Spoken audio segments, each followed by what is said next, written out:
Hello, this is the Mossad Files with Dan Raviv and Yossi Melman. Yossi is off this week. He and I together have written 5 books on Israeli security, intelligence, diplomacy, one of them about U.S.-Israel relations. Our most recent is called Spies Against Armageddon, Inside Israel's Secret Wars. Well, I do have a guest today, really looking forward to this conversation. It starts with Prime Minister Benjamin Netanyahu's visit to the White House this past Monday. President Trump invited Netanyahu. We didn't know if it would be about tariffs or about Iran or about the Palestinians, Gaza, negotiating somehow to get the hostages held by Hamas out of there. Turned out to be a little of this and a little of that, but with a surprise announcement by President Trump that the United States is entering direct talks with Iran, aiming at a deal to get Iran to give up its military nuclear program, which Iran doesn't even confess to having a program trying to build a nuclear bomb. It wasn't what the Israelis wanted to hear. I think Israel probably wanted more of a green light to attack Iran if that's what it decided to do, with the help of the United States. President Trump, apparently more cautious than that, at least wants to give Iran a chance to negotiating. Don't forget, President Trump tore up the Iran nuclear deal that President Obama reached in 2015. In 2018, President Trump tore it up, saying it was the worst deal ever. And since then, there is no deal. And Iran is said to be progressing with enriched uranium, maybe designing potential bombs. It is, to put it mildly, a problem. And some Israelis see this as an opportunity because Iran's air defense system was hit so hard by the Israelis in April and then again in October, when for the first time there was direct an exchange of fire, Iran firing missiles and drones at Israel, almost all of them shot down with the help of the United States and allies, even the Arab country of Jordan. And in October, it happened again. And that time, the Israelis responded by really damaging Iran's air defense system, making you think that Israel could fairly easily attack Iran's nuclear sites. But if they're buried really deep, and of course, any attacking Air Force would have to come back again and again, you can see why Israel would want the United States to help. All of that to set up our conversation with Joel Rubin, who was a deputy assistant secretary of state in the Obama administration, continues to be an expert on the Middle East and world affairs, active in the Democratic Party here in the United States. Let's turn to my conversation with Joel Rubin. We're so glad on the Mossad Files to have a guest with U.S. government experience in the international field. We're joined by Joel Rubin. You were a Deputy Assistant Secretary of State in John Kerry's State Department under President Barack Obama. You certainly know a lot about the Middle East. It's also worth saying that you're active in Democratic Party politics, which makes me think you're no admirer of Donald Trump, but still, as fair as you can be, as someone who knows about the process of government, why would it? Why did it happen the way it did? That Netanyahu came to the White House Monday on only like 3 days' notice. It seemed like something was very urgent, and the word from the Israelis was this was Trump's idea. What do you think?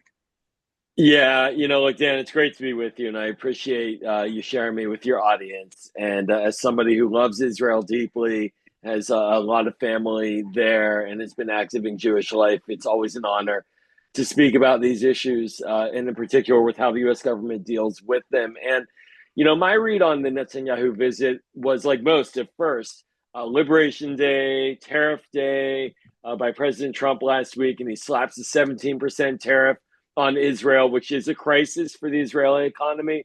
And so Israel, like other countries, would be upset.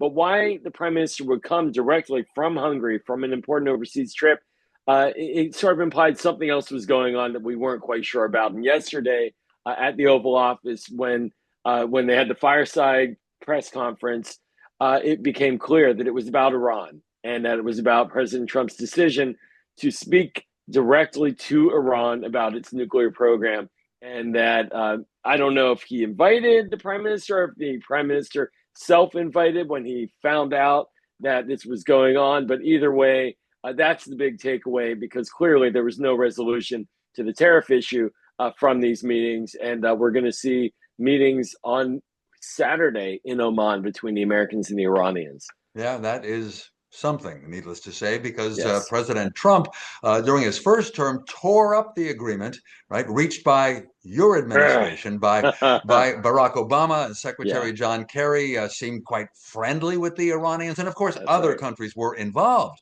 the British, the French, the Germans, the Russians, the Chinese. So that was not just U.S. Iran. Now, the Israelis know that here's the situation, right? Someone they consider a great friend, President Trump. And the Israelis had hoped that President Trump might even give them the green light to attack Iran's nuclear sites, or the U.S. might even help Israel in such an attack. So instead, for President Trump, who tore up the nuclear deal in 2018, to want to go back to negotiations, it's probably not what Netanyahu wanted to hear. You'd agree? I think it's the last thing that Netanyahu wanted to hear. And I think that for the prime minister, he understands that this is an existential threat to his long term goal of, frankly, overthrowing the Iranian regime. I mean, he's made it quite clear that military activity against Iran is his preferred approach to dealing with the nuclear program. And ending the Iranian regime is part of that dialogue. And he has reason to say that. I'm not going to discount his rationale. You know, Iran is a major existential threat to the state of Israel, has been supporting proxy militias that, as we know, like Hamas and Hezbollah and the Houthis, have been attacking Israel relentlessly for years. So there's a legitimate reason to be upset and concerned about Iran. But you know, when he got onto this nuclear issue many years ago, he's been pushing hard for an endgame that eliminates any nuclear capacity at all inside of Iran. And where the President Obama decision went was to allow for some nuclear infrastructure there, but to limit it and surveil it to ensure it never got weaponized. And to your point, President Trump, he came in, he basically tore up that deal. Then he assassinated or killed, launched the targeted killing of Qasem Soleimani, the head of the Quds force, and a lot of bad blood between him and the Iranian leadership as a result, where they even had death threats against him and still do against his former officials like John Bolton. So this is a shocker. I'll be blunt. For Netanyahu, he has to be wondering, how can I shape this? And so he tried to shape it at the fireside chat. He tried to say, well, you know, nuclear diplomacy is fine if everything is taken out in the Libya, a la Libya, and you can't negotiate with them for too long because they'll string you along and they should be ready for military action. So you can see how he's trying to steer this, because he didn't expect President Trump to just go unilaterally and say, I'm going to talk with him and want to make a deal. Sometimes we forget, Joel, and I think that listeners and viewers to the Mossad Files are aware of this, that Israel is the junior partner. It's Israel that gets all Right. that military aid from the United States.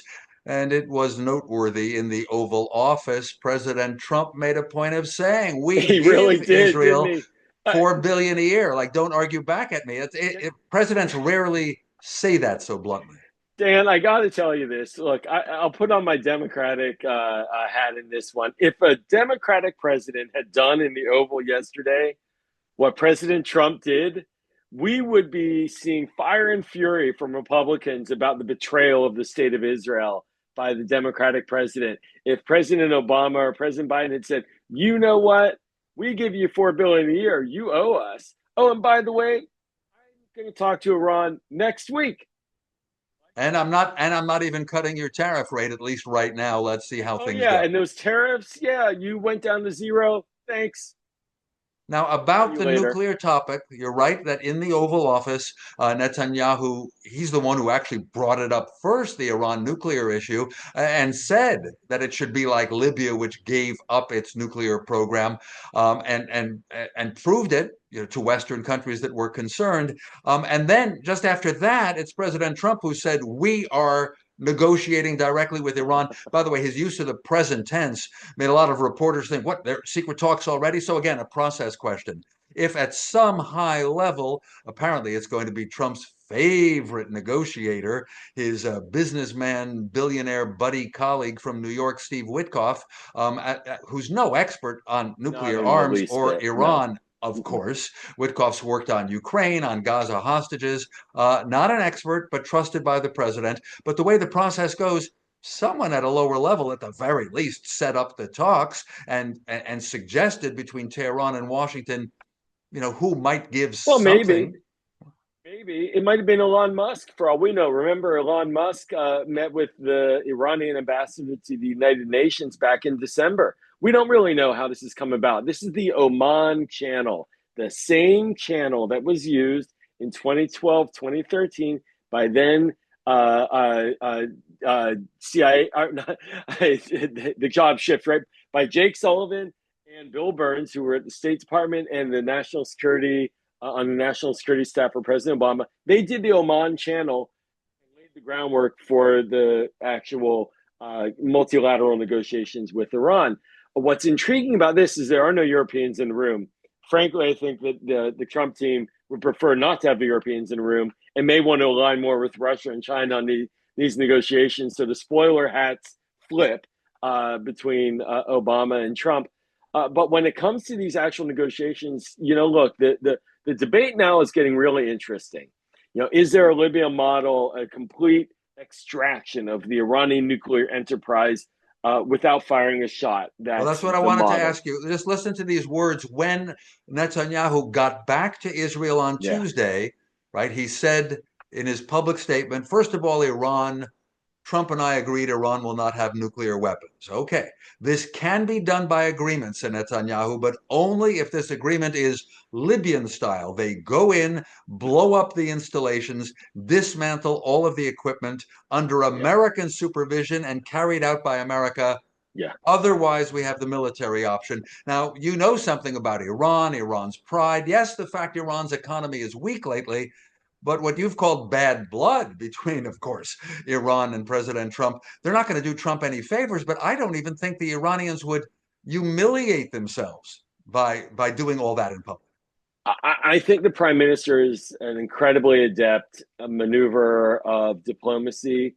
And I think that anyone assessing the Iranian leadership's decision making would assess that a Libya style model is infeasible, highly unlikely.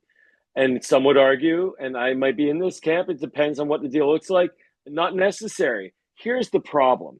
A verification deal, and this is what I wanted to say, part two. If it's not Libya style, then what is it? Well, President Obama negotiated a verification deal. It was a 300-plus page deal with highly annotated steps to monitor and evaluate whether or not Iran was in compliance with not moving forward on a nuclear weaponization program. Can Trump get the same deal? There's nobody at the NSC who's like what we had in President Obama's term. They've gutted the national security staff. Hell, they fired the people who manage our nuclear weapons on the domestic side. So this is a real unknown. And when I talk to folks around town who are very nervous about the Iranian nuclear program, a lot of them are very fearful that he's going to call a deal, a 2-page signed agreement by the Ayatollah saying, the supreme leader saying, hey, I promise not to make nuclear weapons, and that's it. And that would spook the Israelis. And so I think where the prime minister comes out is he's trying to say, I can't live with the deal unless it's truly an eradicated Iranian nuclear program. And, this is a real high bar for President Trump and Steve Witkoff. We've also on this podcast, on the Mossad Files, covered the notion of Israel being dependent on the United States for security, for weapons. And there is a movement within Israel to be as independent as possible. Yeah. Some things aren't possible, right? They end up with a Gaza war after the horrors of October 7th, and they absolutely needed resupply from the United States. Even the Iron Dome, the great anti-rocket system that Israel invented, has needed the United States to resupply the actual Tamir missiles that the Iron Dome launches in order to do the intercepts. They needed the United States. And so sometimes we have these harsh reminders, right? Israel might make sounds like, well, we could attack Iran on our own. But Joel, the Air Force would have to go back again and again and have deep bunker busters. And it's it may well be more than little Israel could do. It's a real strategic partnership. The American Israeli defense partnership is a relationship that's highly robust. Intelligence sharing, defense cooperation, partnering in some of the weapon systems that you described going back decades of R&D. The United States providing the kind of backbone of military support when Iran launched ballistic missiles at Israel, and the Biden team coordinated with other allies, American allies in the region, to reject those Iranian missiles. The list goes on and on.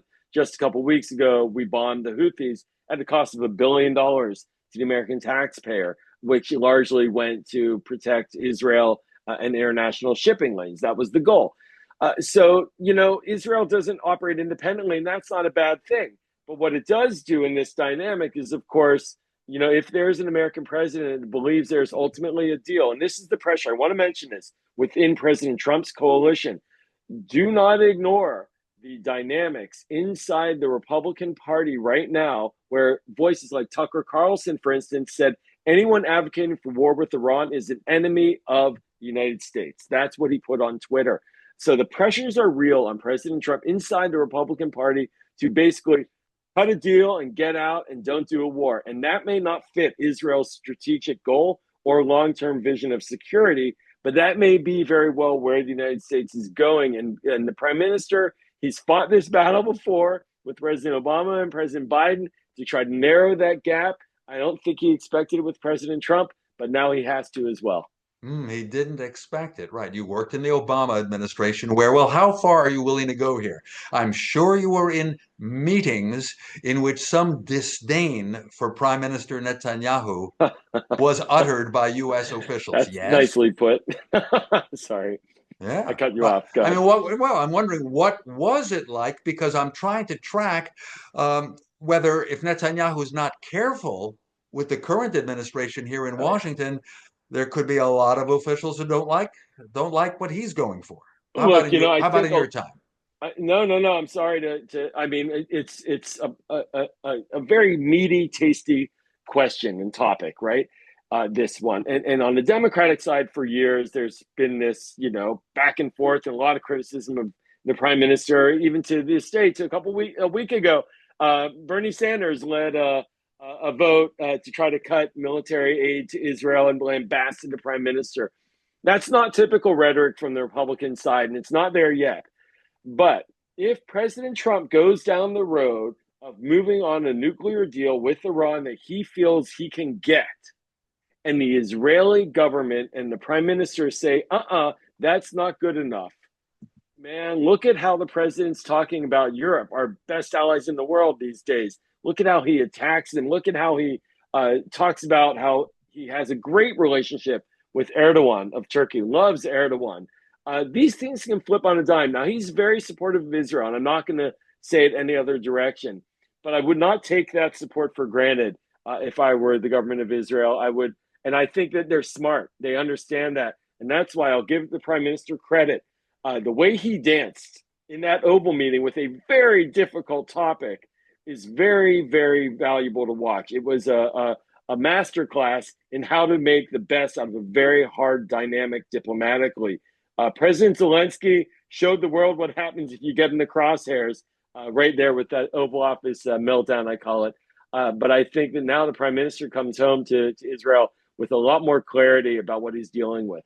Right, and Netanyahu is smart. He wasn't going to face a Zelensky humiliation. That is not in the interest. That is not in the interest right now of Trump and his vice president J.D. Vance, who relished jumping on the Ukrainian president, but probably knows within the Republican Party, where Vance would like to be the presidential nominee, am I telling a secret, that he's not going to turn anti-Israel, at least at this point. Now, would you agree? In my memory, going back 40 years and even more, when the United States did something with or for an opponent of Israel, I think of, say, Saudi Arabia, the big arms sale in the Reagan administration in the 80s, there was always compensation for Israel. It happened again and again that Israel would get an arms system that it didn't expect, upgrading some military aircraft, diplomatic aid, even more. And frankly, Israel does get a lot of diplomatic and other support from the U.S. now.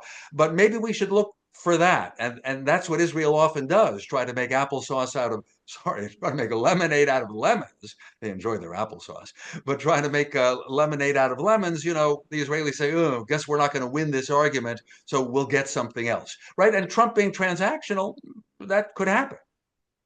Yeah, you're pointing to a topic that has been a little bit quiet underneath the radar, but is not something that should be forgotten.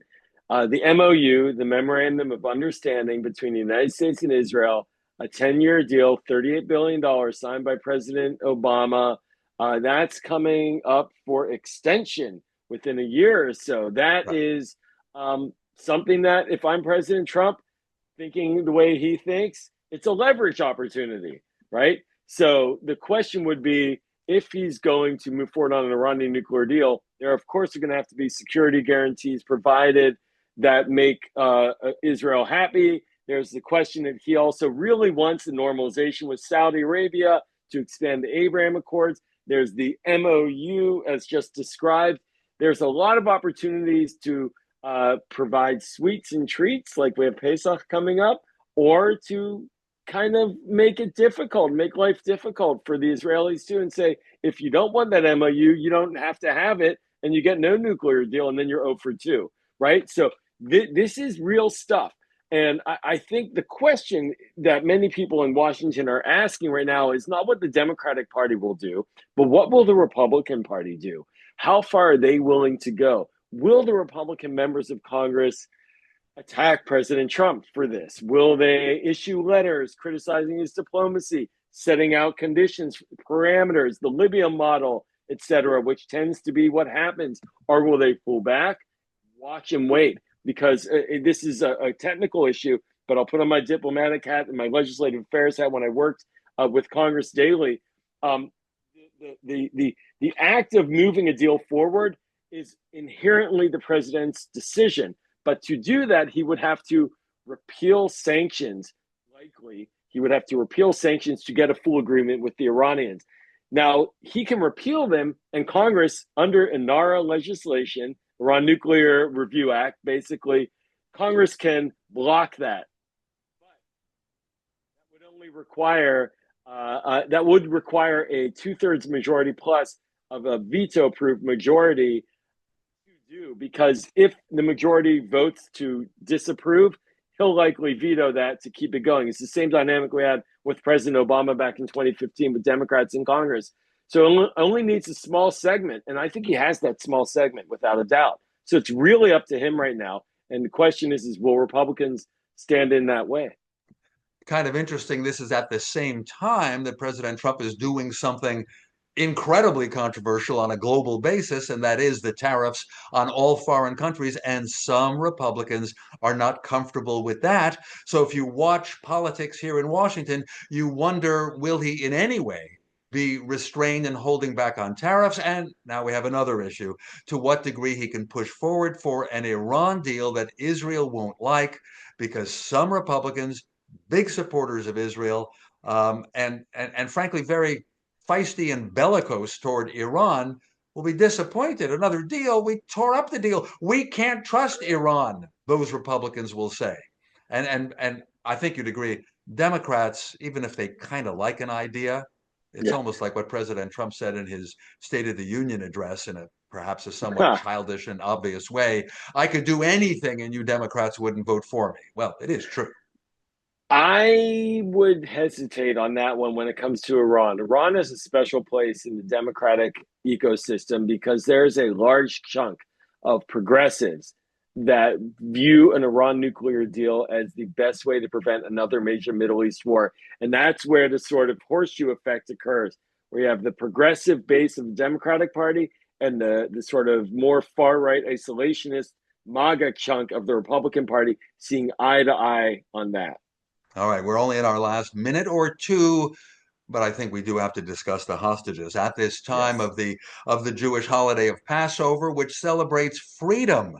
Right, the Jewish slaves, the Israelites, led to freedom by Moses from the Pharaoh out of Egypt, and now there are, at last count, 59 hostages still held by Hamas. Fewer than half of them are alive. The U.S. makes it sound like a priority, at least for Adon Alexander, the Israeli soldier hostage who also has U.S. citizenship. Adon Alexander, described by Trump in the Oval Office as Alex, but he wants to show that he really cares. And I'm not making fun. I mean, he would love to get the American out, but Steve Witkoff was trying to talk to Hamas. Another American official, Adam Boehler, even spoke to Hamas directly. Didn't work. What do you think is possible even in the weeks ahead? So I have my pin here at my desk. I did not have it, on my lapel. I apologize for that because I do wear it on the lapel when I have my dress suit on. What's possible? And is the U.S. role? It seems to be necessary. It's the U.S. that got that ceasefire I in the think waning that days of the Biden administration. it's essential to keep on fighting for it. And the way I think about it is that the diplomacy that President Biden undertook to get the deal framework that President Trump supported before he came into office and Wickoff was there to push through to the end, that took 8 months. We're in a moment now where it's the same kind of dynamic. What I would recommend is to get away from the questions of Gaza on the Riviera and moving all the Palestinians out of Gaza and those sort of side issues that sort of move the issue off of a ceasefire for hostage deal and onto bigger strategic questions. That will continue to frustrate negotiators. Our allies in Egypt and Qatar. I say that with all seriousness. These are American allies. We're looking at them to try to turn the screws. But this bombing campaign that Israel is on is putting real pressure on Hamas. The art of these deals is to stay as close to the ground as possible every day to try to find a window to get them out. I hope they get out. I think there's an imperative for them to get out.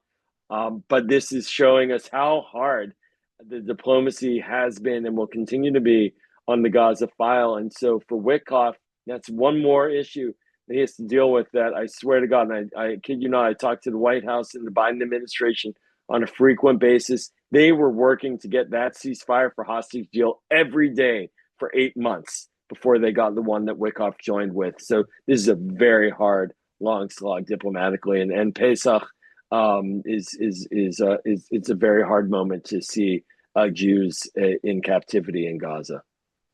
Especially hard for the hostage families, and all Yes. Israelis feel torn. Keep the war going. Don't keep the war going. Get them free.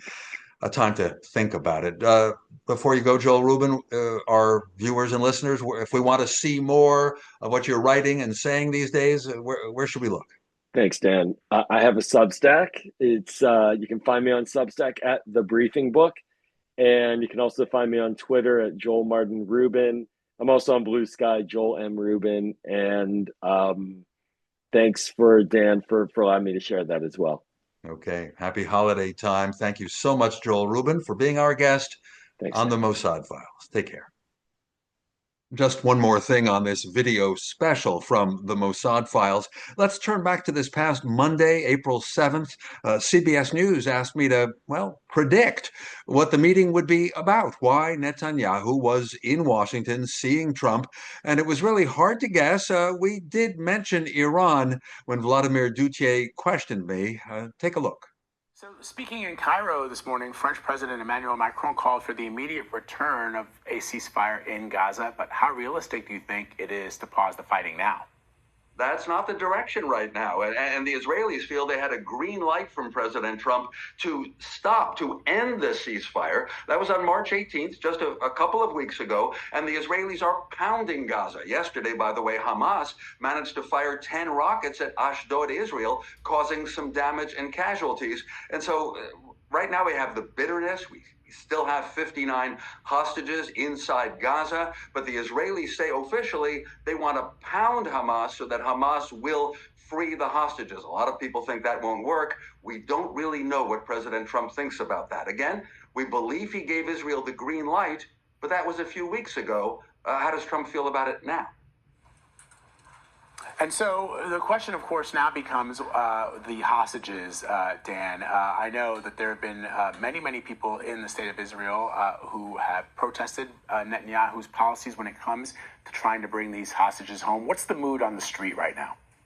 Well, Israelis, frankly, are divided. I'm listening to the media all the time over there, and there are two very big factions. It's almost like Trump's America, Bibi Netanyahu's Israel. He has his supporters who believe that if he wanted to pound Hamas and Gaza some more, he probably was right. It's the only way to get hostages out. It's the only way to get rid of Hamas as the extremist, as they say, terrorist government that existed in Gaza. And then there are the opponents, including hostage families, who say that's the main focus. Make a deal with Hamas, get the hostages out, then you can do what you want. It's very important what America thinks. America is the supplier of weapons to Israel. And again, a bit of a mystery. There's that word again. We're not sure what Donald Trump will want. I'm sure Netanyahu will hear. Hopefully we'll have a news conference or something so we'll understand better this afternoon. All right, Dan Raviv for us this morning. Dan, thank you. Sure. Well, that was me on Monday, April 7th in the morning, speaking to CBS News, the place where I used to work. Sometimes in the Middle East, we have to guess what's really going on. Thanks a lot for watching this video special of the Mossad Files with Dan Raviv and Yossi Melman.